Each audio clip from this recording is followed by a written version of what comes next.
أعوذ بالله من الشيطان الرجيم. بسم الله الرحمن الرحيم. باب وجوب الجهاد وفضل الغدوة والروحة. قال الله تعالى: لا يستوي القاعدون من المؤمنين غير أولي الضرر والمجاهدون في سبيل الله بأموالهم وأنفسهم. فضل الله المجاهدين بأموالهم وأنفسهم على القاعدين درجة، وكلا وعد الله الحسنى. وفضل الله المجاهدين على القاعدين أجرا عظيما، درجات منه ومغفرة ورحمة، وكان الله غفورا رحيما. بسم الله الرحمن الرحيم، والصلاة والسلام على نبينا محمد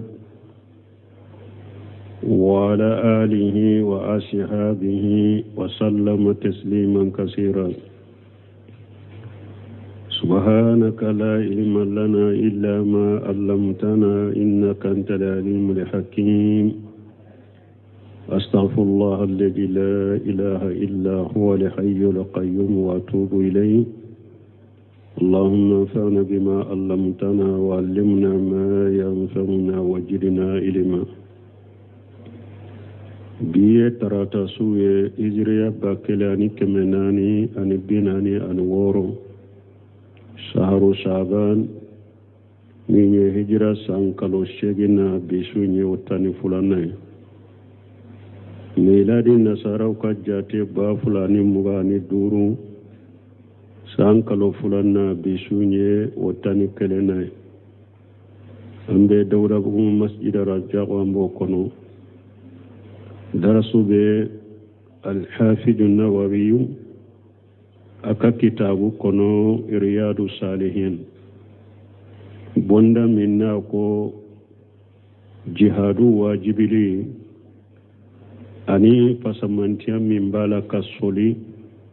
كجهادو كيوبي كولا فلادو كجهادو لا فسمانتيا من بولا بوندا إمبي كما نونون دكا. Bondai anye dresu damado teme bondai kono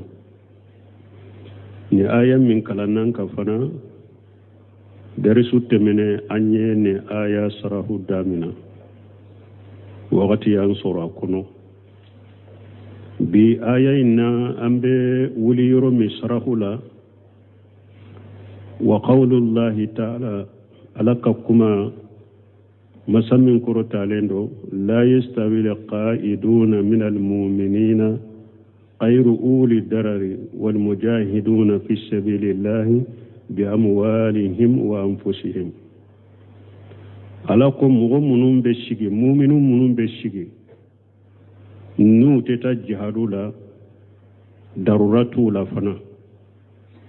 uluni mogo tese ka ke kelenye munun beta jihadu la nu be jihadu kala kasira la nu kan na folo ye anu yereku munun be sigi uteta jihadu la daruratu la fana uluni mogo tese ka ke kelenye mogo munun ye jihadu kala kasira la nu kan na folo ye anu niu al mujahiduna afdalu jihadu kelawu ulude kanyi kateme sigili kelaw ka kasoro darurati sigili kelaw mununa وفي هذه الآية نفي الاستواء بين المؤمنين ni aya min fulani nye aye gene ke kafu mu'minu yere utekeleje wa anna al mu'minina laysu sawa ni aya ya yira mu'minu yere damade abeye mu'mini ye me autekeleje ibasro do daraja be do donye do kalimuna be donye فمثل ذلك قوله تعالى نينا يغنى على كمالا لا يستوي منكم من أنفق من قبل الفتح وقاتل أولئك أعظم درجة من الذين أنفقوا من بعد وقاتلوا وكل وعد الله الحسنى ni aya fana alako suratul hadid kono ako la yastawi minkum man anfaqa min qabla al-fath wa qatala ako mugo te kelenya awla mugo munu nulu yukanna folo nafaqati ka keleke sani maka dayelen kake ube sani suluhuli hudibe yayin kake mugo munu nye keleke ku kanna folo nafaqati sani maka dayelen kake uluni mugo tesika kelenye ala ko luka kibare ulaika ajamu darajata akon nunun de ka daraja korota lendo min alladhina katame mugo ka anfaqu min ba'du wa qatalu mugo mununye nafaqalike fatu makka ko fe yekeleke wa kullu wa'ada Allahu al-husna me jamakulu fulay mbala nyumande bilunye ni ayay munyiranna sani makka dayele inkake o ya soro silamiya ka gele silamiya ka gele wakati mogo mununyu kan nafolo nafaqati o wakati ka keleke alaye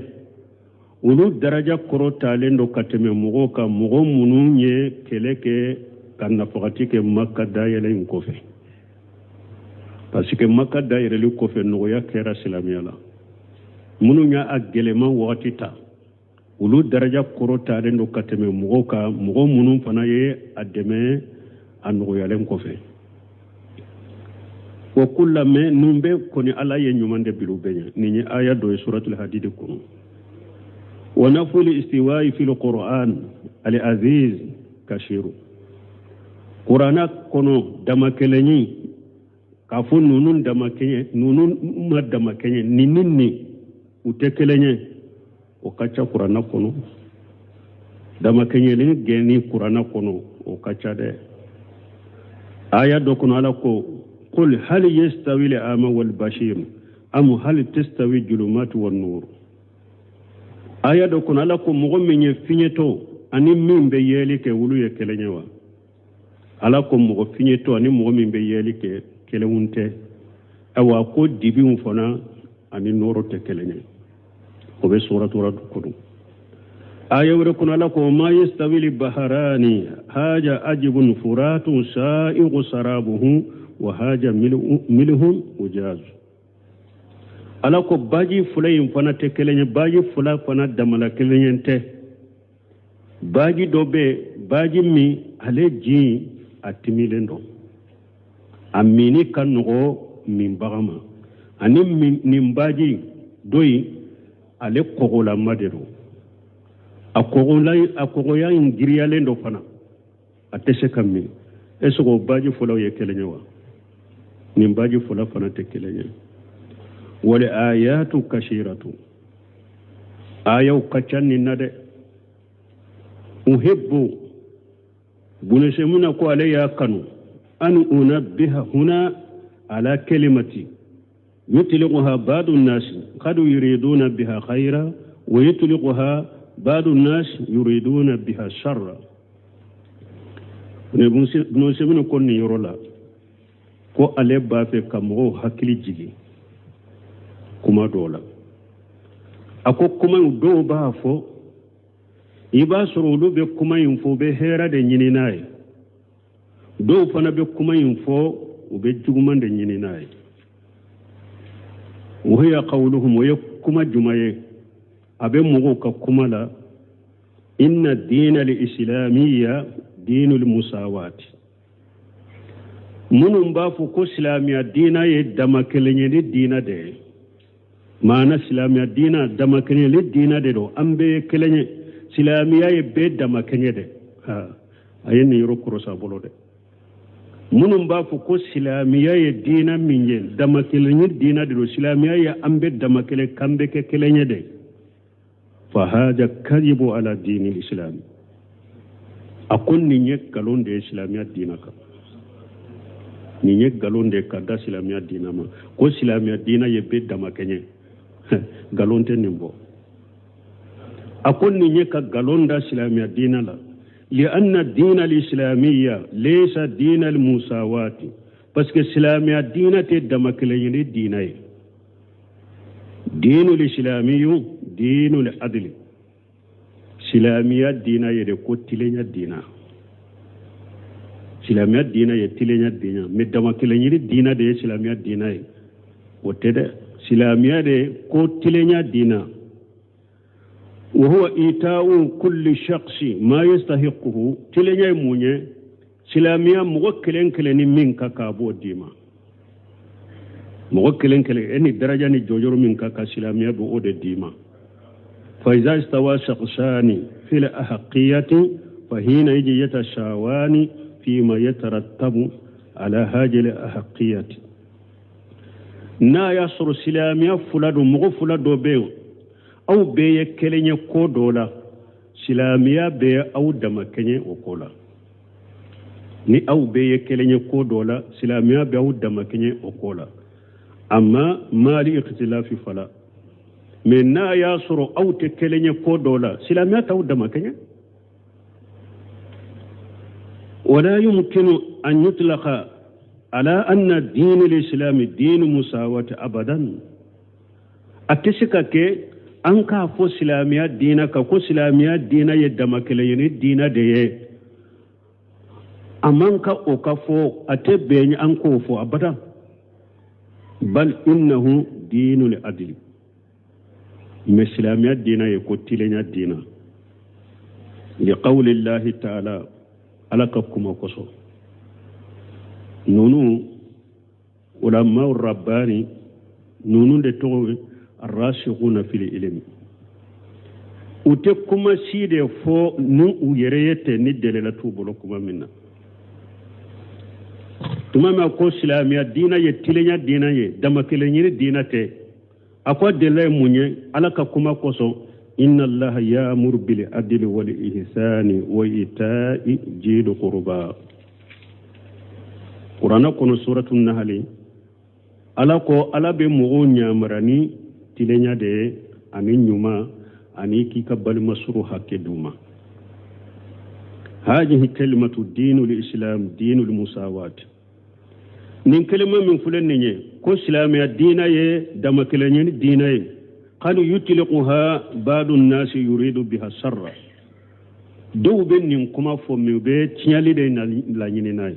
وبي كوجو دي لا نيني ناي سلامي الدين يدما كليني دينا دي سلامي الدين يامبك كليني دي دو بين كما فو لا نيني وباكي كا كوجو دي لا نيني ناي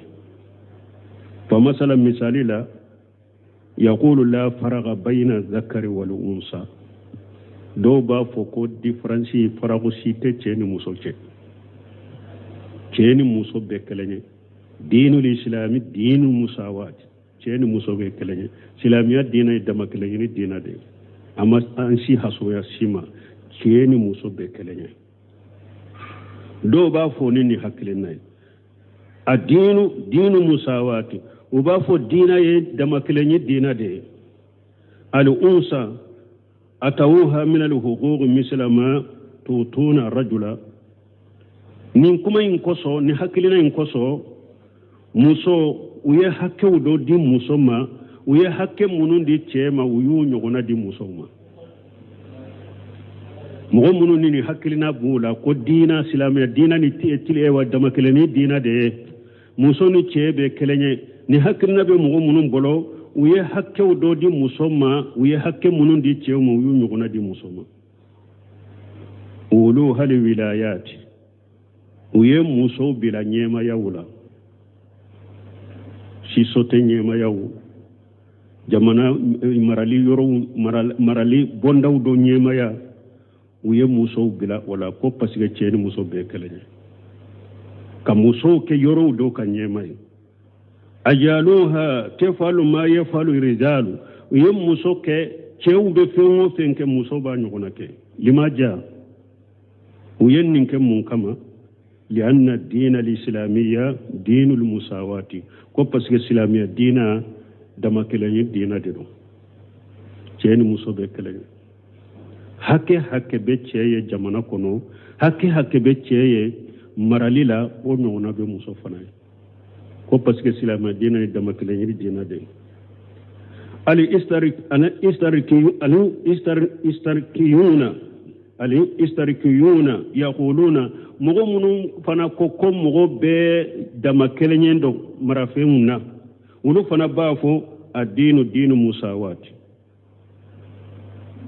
ko silamiya dina yadda makilanyi dina dai la yumkinu an yakuna haja qaniyu jidda wa haja faqiru jidda istarkiyuna ulu fana ko kafon ni nyet na fulo tigi kosobe ni nye fantaye kojugu ko tesika ke la budda an nakhruja min mali khani wa nuti li faqira ko la budda mo mi nye setigi fanka kan na fulo do bosala kadi fantam de pour ka dama kene nunu fana mo be jiyan kono ndado français la wo fo mo sugo jumaye pour aka famu al istarikiyuna communication voilà communication munum ba fo ko ka fo ninga ke setigi kosobe nin fana fanta kosobe tese ka ke fo setigu kan na folo do kan minula kadi fanta ma pour be ka damala kene wolo fana benni haklinaka la budda an naquja min mal qani wa nuti lil faqira lianna ad-din dinul musawati fayuriduna bihajri kalimati sharra mugumunum benni kuma fote ube ko jugure la nyini kuma infoliya ولما كانت هذه الكلمة قد يراد بها خير وقد يراد بها شر ونسمي كتما من كما كرا مغو دوبا فوق هيرا نيناي مغو دوبا فوق كوجو نيناي لم يصف الدين لم يصف الدين الإسلام بها وإنما يصف بأنه الدين عدل ثم من كما هيرا بسكا نينا فوليه جوما بسكا نينا فوليه دونك سلاميا أما دينا أما سلاميا مغنكتو قدما كلني دينا أي سلاميا مغنكتو ده قتلني دينا الذي أمر الله به تلني مني على ينامر لكناي إن الله يأمر بالعدل والإحسان على بنيامر لكني تلني ده أني نمايا ولم يقل بالمساواة على ما فو إن الله يأمر بالمساواة على ما فو ala be nyamrali kani damakeleni aka hada madembe damakenye ala ba nyamra ka be damakenye ala mo fo qur'ana ko le ala ko inna allaha ya'muru bil adli wal ihsan ala ba nyamrani tilenya de ani nyumaya wala yumkin an yatasawa isnani ahaduhuma a'ama wa sani basiru أحدهما عالم وثاني جاهل أحدهما عابد وثاني فاسق أحدهما النافع للخلق وثاني شرير ولا يمكن أن يستوى donc ateseka ke abada mogo fula ka ke kelenye mogo fula doyi ale ye finyetoye doyi ale be yelike o be seka ke kelenye wa mogo fula teseka ke kelenye doyi nye doni ke bagaye doyi nye jahiliye uteseka ke kelenye mogo fula teseka ke kelenye doyi ala bato bagaye doyi fasiriye mogo fula teseka ke kelenye doyi be ala ka danfew nafa doyi mogo juguye wala yumkinu an yastawa nunu teseka ke kelenye al adilu shahihu metilenya wa sahalendo inna allaha ya'muru bil adli wal ihsani wa ita'i jil qurba lihaja nuseminu kunnin koso hababutum tambiha alayya kanu aka hadamadun hakili jigi ka hadamadun sobiya ku kunu ya ku hakili jigiya li anna kaseera min al kuttabi al asriyina aw khayr al kuttabi يطلق هذه الكلمة ولكنه لا يتفطن لمعناها بنو سبنو كو باسكي شيسان كا سبلي كلا تشاما سبلي كلاو شيسان كا سبلي كلا تشاما اني سبلي كلاو تنو وبن كما فو مكماي وحكليته وتسومي كا حكلي وسومينته كما ينكرولا وتو حكليتو كما يمانالا ولا يتفطن ان الدين الاسلاميه لا يمكن أن يأتي بالمساواة من كل وجه وتميري وهكلت بلالا كافو سلامي الدين تسكا كو أبي فم بك كلني تقول يا بلا سلامي الدين تسكا كوي mais ube kuma yin fo min hakkilute ni roye ma ikhtilafi abada silamiya dina te se ka ke ka fenw ke kelenye cogoya bela ka soro ko nunu ute kelenye silamiya dina te soko ke abada law annahu hakama bil musawati ma wujud al fariq lakana dina khayra mustaqim ni silamiya tunkera na bi fewndo ke kelenye ka soro difference bunu nyogonche farago bunu nyogonche ni silamiya dina tunkera oye wala silamiya dina make dina tililenye ija la yumkinu an yusawiya bayna isnani baynahu fawariqu abada parce que tisaka ke abada silamiya dina ka fen fula ke kelenye fen fula min ni kelewunte silamiya dina tisaka ko kelenye lakin ida astawa min kulli wajhi sara li adlu yu'ta kullu wahid minhum ma yu'ta li akhar wa yusawwa mais silamiya dina e tilenya dina de na yasoro fen fula min ubeye kelenye cogoya bela ko dola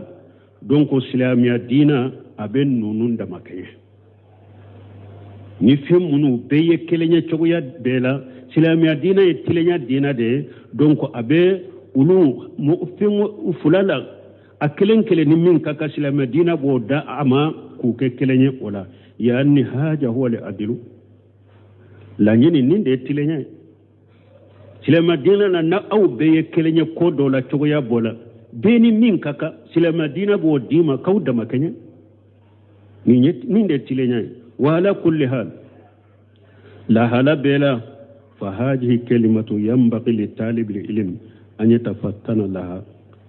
akaka doni nyinina karamugo u hakili u kakunu hakili kako uka ni yoroni hakili uka ni yoroni jatemina akaka kalandon kan yurni jatemina wa an yatafattana li khairiha aida min al kalimati allati yutliquha ba'du an-nas akaka fana kalandon uku hakilito kuma har kuma werwula kuma munun ne hada madembe kuma munun fo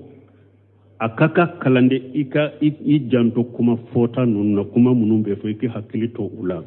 wa huwa la ya'lamu manaha kuma minna bake kafo eta amana do akaka iki hakilito o kuma sugula kumana don wala ya'lam makhjaha kuma mini eta mana don ete kuma illa nyini do fana a o kuma sugu mo kelen ki janto o kuma la de iki janto a folila o min zalika aida wala ninye sisa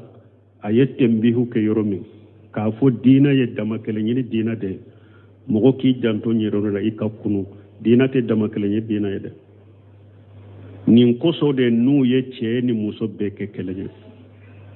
cew be bara dawla cogo mi muso be bara dawla o cogo la cew be beddew no kare kono cogo mi muso be beddew no kare kono cogo la cew be sugula cogo mi o ye muso bila sugula o cogo la ce bara ye ce be bara ke bi o ye muso bila nyogona la ko silama dina ye dama kelenye dina de galo silama dina ye tilenya dina beka ay beka hakri dama tilenya dina de silama dina ye silama dina che bara ye bara munu nye che ko ke muso ka bara ye bara munu so ko muso ko ke silama ta ninde tilenya ka beka hakke dama beni min kaka ko kai silama ta ye wode che unu min yoro munu kaka che o kake muso fana kaka yoro mi shariala o kake silamiya ye ninde tilenya dina ka me ka cheni sila ewa musoni che beke kelenye ewa fanga bara wula bara dawla jamana kono beddewla karewla sugula cheni muso be kelenye silamiya sare mo fo mo ijantola ni yesebele kala munu nye nu ba fo a ube har yegunu buddambe kata dina yere ma nu ye nu be nin kuma fo ko silamiya dina ye dama kelenye dina dai cinyata la tilenya dina de silamiya dina min ni hakke min kaka min ni min kaka ko kiye silamiya dina ye ninde me ka ceni muso be dama kenye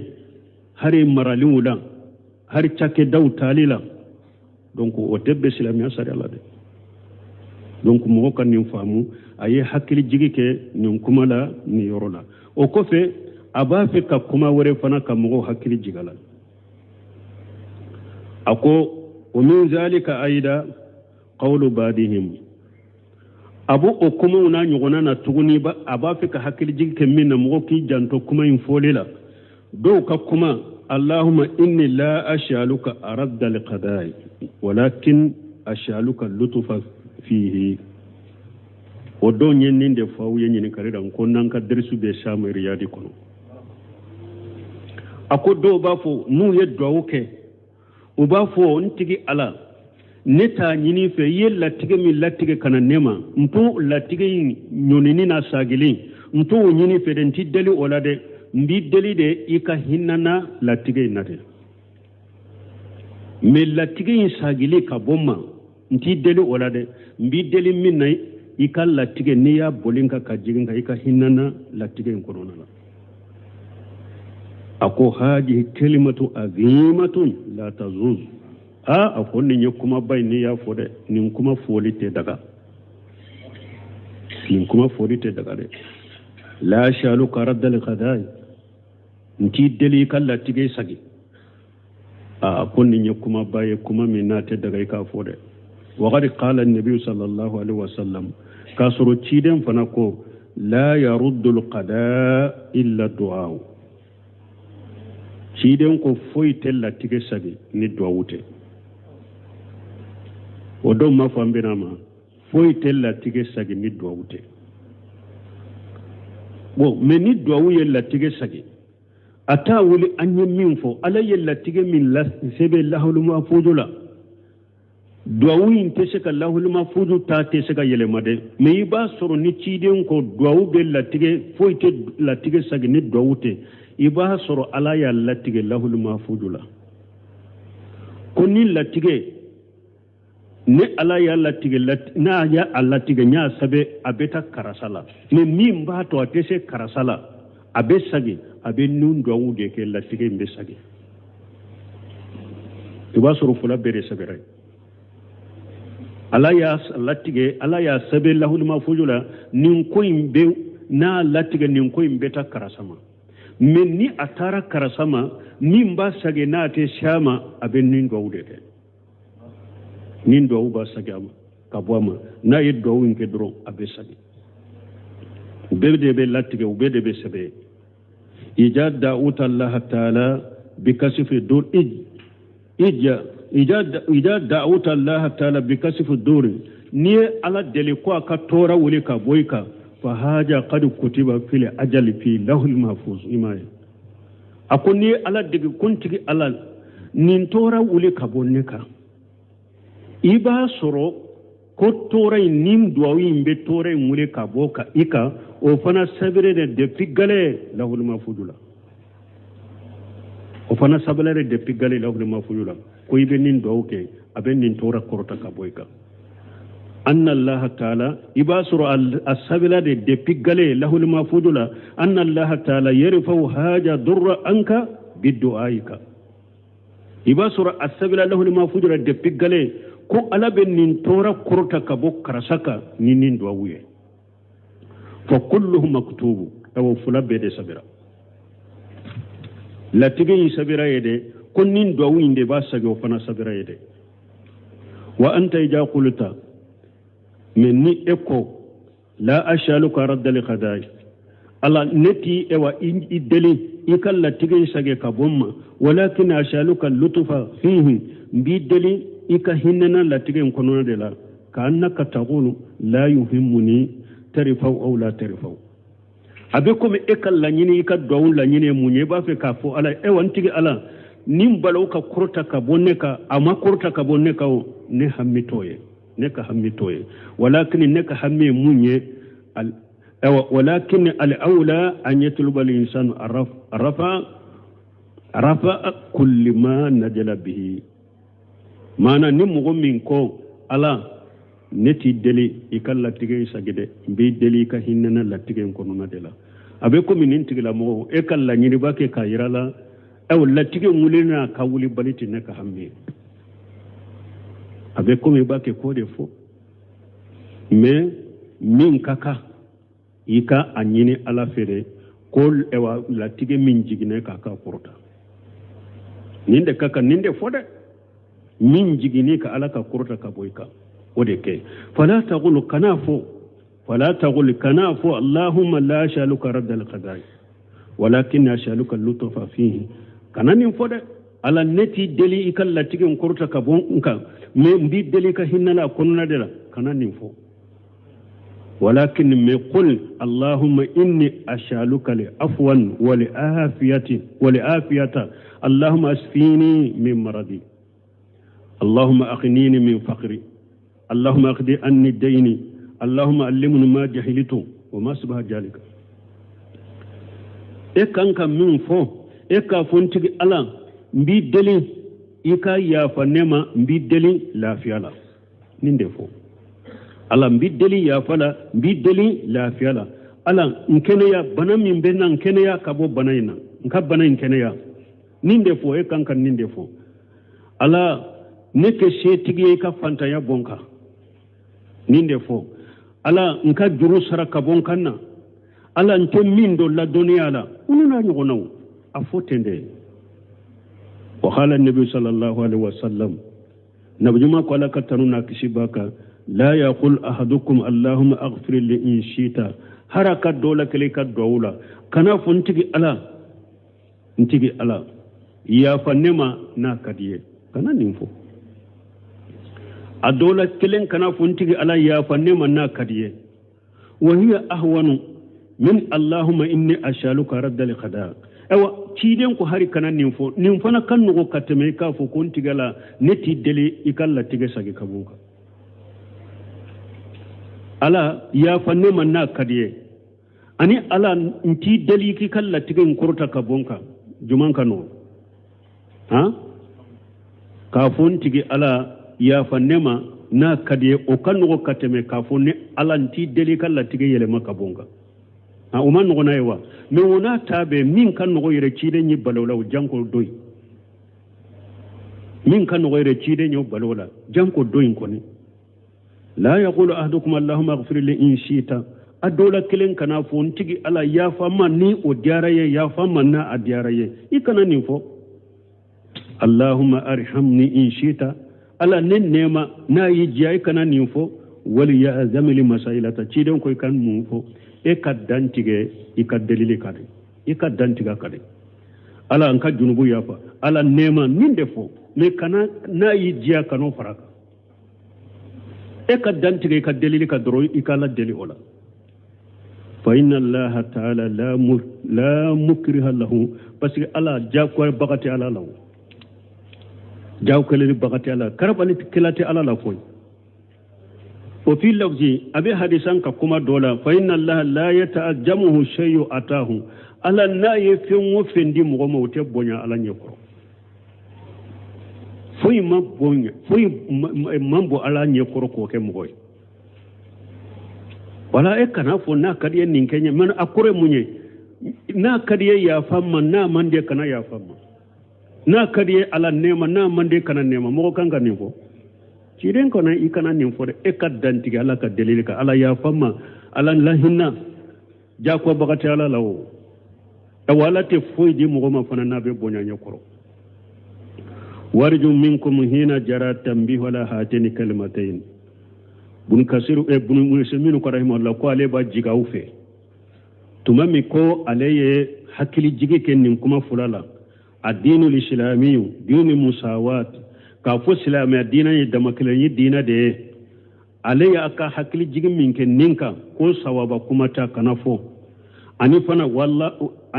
wa allahumma la ashaluka radda qada'i walakin ashaluka lutfa fihi aninnika ala dele kuntiga ala neti deliki kala tige sage ka bonkare mbi delika hinnana akonode tumami buno sheminu ko na yahu hakili jiginin kuma fulala mba jiga ufe ija samaytum ahada yaqulu zalika antunasibuhu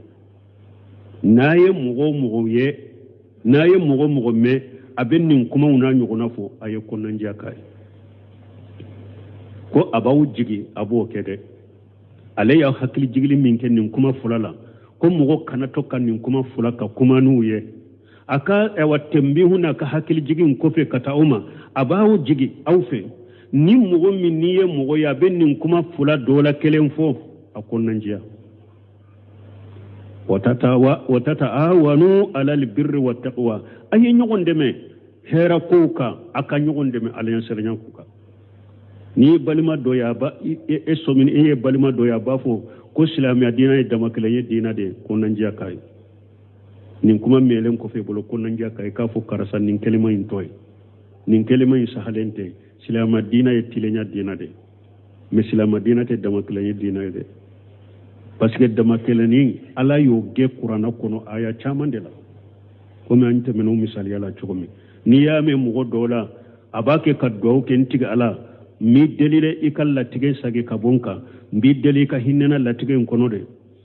ko nanja kai ikafun kuma toy wa qad yastakhiru ba'duhum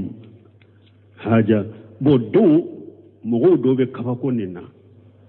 كيف لا يكون حاجة دين المساواة مغو دوبي كباكوني نا چوغدي نين دينا تسيكا كي دمكلني ديناي نين نين فو مغو دو أبا كباكو چوغدي سلامة دينا تسيكا كي دمكلني ديناي أكون نين مغو دو تليارا نين مغو دو كباكورا نينا نقول لا تستعجل أمبا فاتيجي أي إكنا كورتو كنا تليارا كنا كورتو تأمل جاتمنا كي الآم والبشيرة أهما سواو يا لفيني توني مين بيالك كلندوا العالم والجاهل أهما سواو يا لدوني كبان الجاهل دم كلندوا ويا كلنيا الذكر والأنثى يا لا تشين مسوي كلنيا وأكثر ما في القرآن العزيز من كتشكر نبين كنو هو النفي الاستواء قدم كلنيك شو نيغونچه ودي كاتشا قران كونو لم ياتي ذكر الاستواء الا في موادع قليله مثل قوله تعالى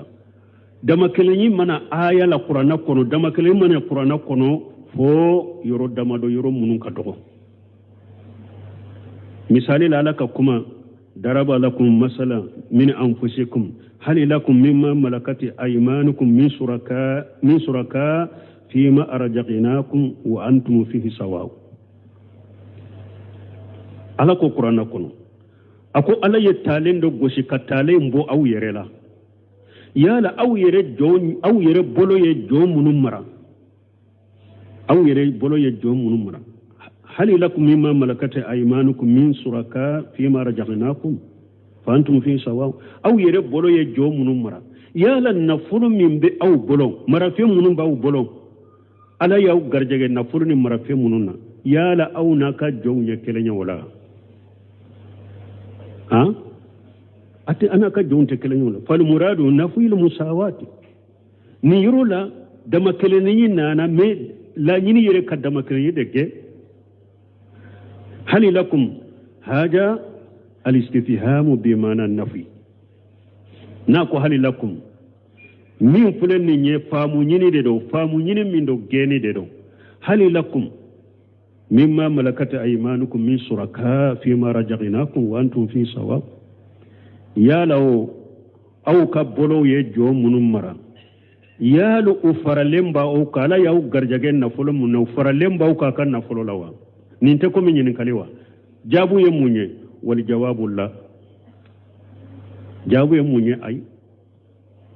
eka jomrale ala ye e garjege nafulu minna yala eni ka jomrale mbe ye kerenye ka nafulu lawa la ijana wakati fajahiruhu kuma in jahiru ayayin jahiru annahu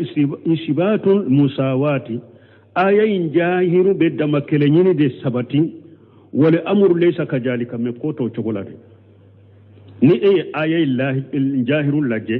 iba fa be dama kelenyini sabati me kasor koto chokola bal nafyuha ayayin dama kelenyini gere wala kulli hali la hala bela koni fa inni ibn usaymin ko ale ansahu ko ale be kunnan jiyake wa uridu minkum ko aleba nyina aw fana fi ja sami'tum ahadan yaqulu hajan fal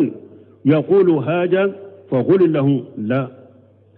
ليس دين المساواة ko alebe min nyina aw fe na ye mogo min me na be nin fo ko dina ye damakila yiri dina ye afwa tigi ye ka fo ayi laysa dina al musawat silamiya dina te damakila yiri dina ye bal huwa dinul adil afwa tigi ye ka fo silamiya dina tilenya dina de فهو إيتاء كل واحد ما يستحق سلام الدين تلين الدين ده موكلين كلين من كابو ديما الله أكبر مسون من كاكا سلام سريات تلين الدين يعيو داما جه من كاكا سلام سري ميني سلام سري تلين يعيو داما أكو مسون من كاكا أكاكي سو كنونا كنو كاچه كاكو كي كاكا دون مرأي كاسوكونو باروكي أكو وخارنا في بيوتكم أكو مسو ما يسبتا كاسوكونو تشيدن كو بيوتهن خير لهن أكو مسو كاسوكونو نانو كدوكونو ركاوسوما كاتمي جيا يروبيكا تشيوني مين كاكا على كو رجال قوامون على النساء أكو تشيو دي جو بغي مسو كاو كبوا كتبارك نفلو نيني كان ديكا مسو ما يكا نفاتي بما فضل الله به بعضكم على بعض وبما أنفقوا من أموالكم وللرجال عليهن درجة كيني من كاكا إكبو نيكا بارا سنده تا سنده إكبالو نيني مسوكا تسوكو نكا سوكو نبارو كي كان داما نيكا بارا يجاقو ده بو ندوغو جرا تا جاقو كي إكان نفلو نيني muso ka so kono baaraw ko ka soro so kono ka na fakati ni biro ken bara de ye fonctionnaire bara ibode la bo ikata bara la bara yorola muso ka to so kono ibe sarami mbe dima ikana na fakati sila medina inde tilenya dina min kaka ko dima me ka ko be nyakambi ka cheni muso beke kelenye beddew kono karew kono bara dawla munyana bal an ka cide nya foanyede akol la yufluha qauma wallahu amrahum imrad akol jamakulu site nawbe ganye nabe minni alafen nala bo kwawiye nabe sira minye ni alaba kisama jamakulu mo naye musawde ka kanye mawye jamana bara dawla biro ni fion kono ni muso de beke nyema ye oyorola ciden taw akwate ganye la nyefulu ha qawma wallahu amrahum imra jama kulu side te ganye nawbe aka ko nyema yawdi muso de ma aru ye cheikh sal fawzan nyinenka ko sisote be wuya société do ko ya aleta barala ko me sisote nyema ye muso de ko muso de be udu jere muso de be gure muso de bu mara ako kanato muso mara la bo o bara da yorola kanata muso mara li kono de bal malaka hakiman dama donc bro simray mahullah alaka nu nema nunu yanka wakati doni ke bawoye nin ko sugude kera mugo bolo ewa ayay mum fo al kutabu al muashirina sisa mugo munu nyarabu kankala nube gafe uni sebele ku nunde bu bolo de nin kuma sugude bu bolo ni hakile nawde bu la yajja be nyagambi dugu nyagambira jamana nyagambira ka be kolon to nyogonna ka muso do taku bila bara wirera bali cew kanka bara munun ke cebe fule tay wulila bedde kono kare kono ta wulila ni mi make juye mina anake dro mina uga anake sunyali kelay parce que ulunu bara munun ka ko mina nu la ko di musoma munun ye so kono mo ye aw yo ulu bo ku bila bara dawla munun ye bara daw mo ya yo to so kono obenani munye ciali وبين يتشاني دم بالمو على كهك المندامة نسأل الله تعالى أن يرزقنا الفقه في ديننا وبالنت منا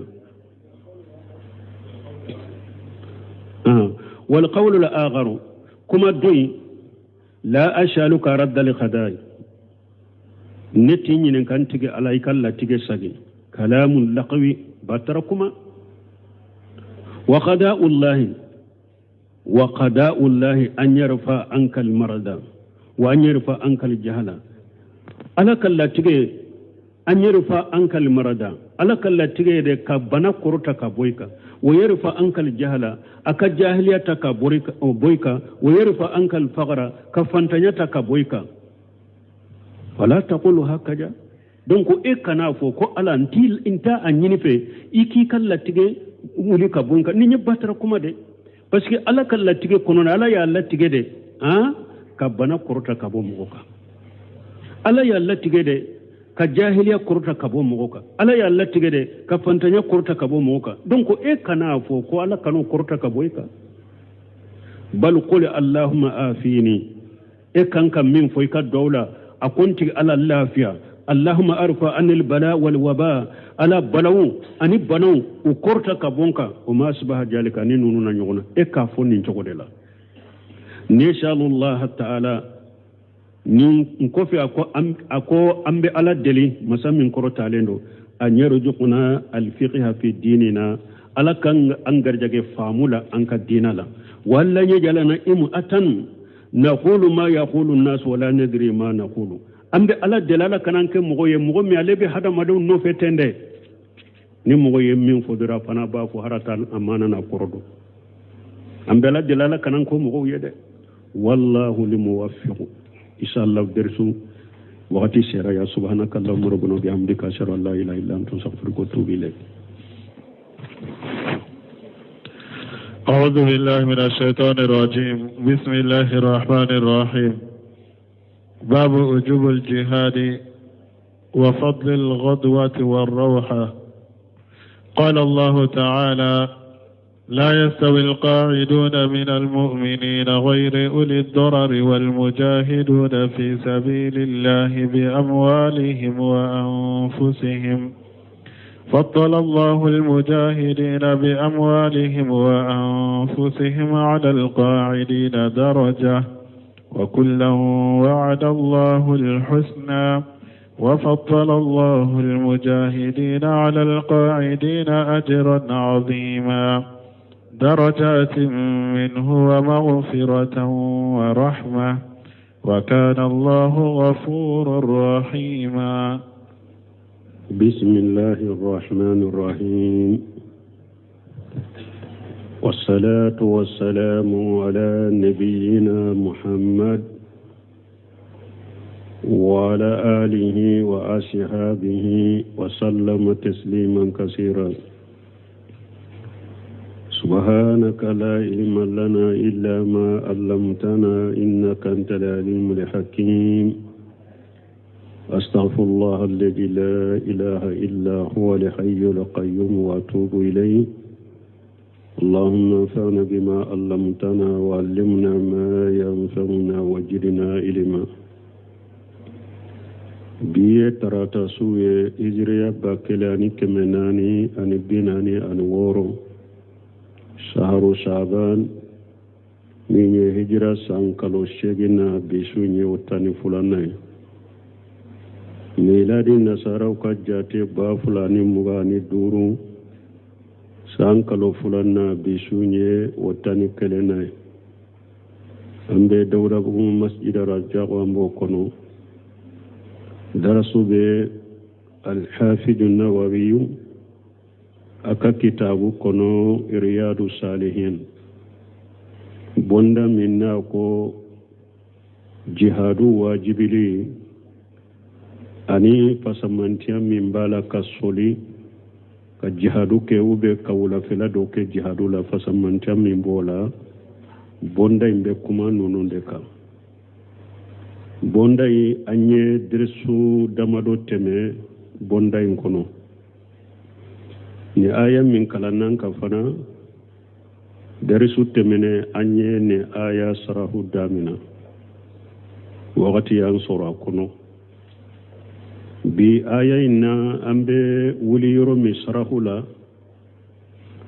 wa qawlullahi ta'ala alaka kuma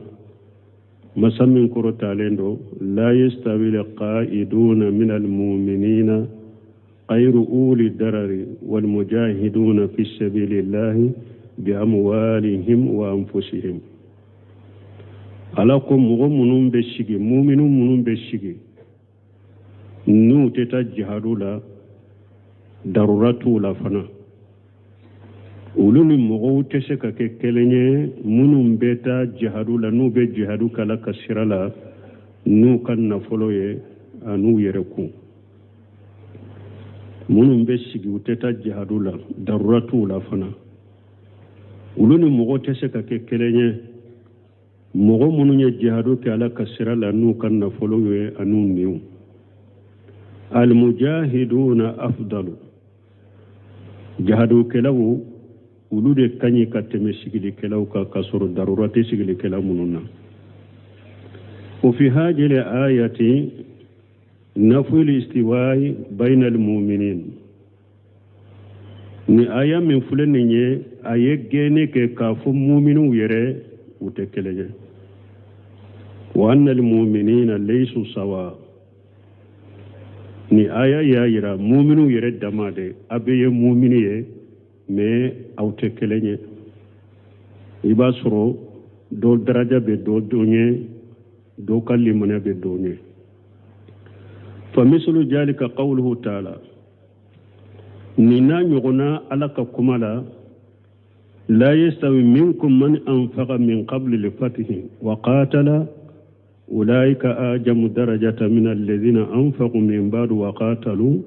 وكل وعد الله الحسنى ni aya fana alako suratul hadid kono akol la yastawi minkum man anfaqa min qabl al-fath wa qatala akom mugo te kelenya awla mugo munu nulu yukanna folo nafaqati ka keleke sani makada yelen kake ube sani suluhuli hudibe yayin kake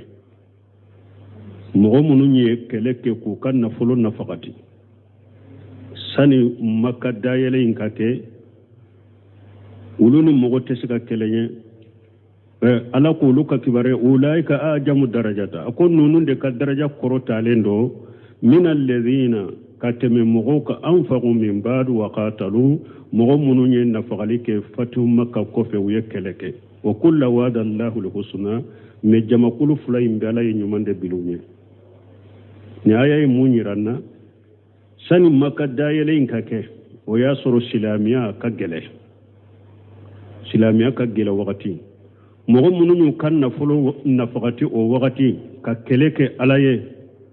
ulu daraja koro talendo kateme mugo ka mugo mununye keleke kan nafaqati ke makka dayele inkofe parce que makka dayele li kofe no ya kera silamiya la mununya agelema wakati ta ulu daraja koro talendo kateme mugo ka mugo munun fana ye ademe anogo yalen kofe wa kullama numbe koni ala ye nyumande bilubenya ni aya do suratul hadid kuno wa naful istiwa'i fil qur'an al aziz kashiru qur'ana kono damakelenyi kafu nunun damakenye nunun madamakenye ninni utekelenye o kacha qur'ana kono damakenye ni geni qur'ana kono o kacha de aya do kono ala ko قل هل يستوي الأعمى والبصير أم هل تستوي الظلمات والنور آية دكنا لكم مغمن يفينيتو أني من بيالك ولو يكلنيوا alakum mo finyeto ani mo min be yelike kelewunte awa ko dibium fona ani noro te kelenye ko be suratu rad kudu aya wala kuna lako ma yastawi li baharani haja ajibun furatun sa'iqu sarabuhu wa haja milhum ujaz alako baji fulayin fana te kelenye baji fula fana damala kelenyente baji dobe baji mi aleji atimilendo amini kanno min bagama ani min baji doyi ale kogola madero akogoya ingiriyalendo fana atese kammi esogo baji fulaw ye kelenya wa nim baji fula fana te kelenya wala ayatu kashiratu ayaw kachanni nade uhibbu bunesemuna ko alayya kanu an unabbiha huna ala kalimati يطلقها بعض الناس قد يريدون بها خيرا ويطلقها بعض الناس يريدون بها شرا نسمن كون يرولا كو علي بافي كامو حكلي جيجي كما دولا اكو كما دو بافو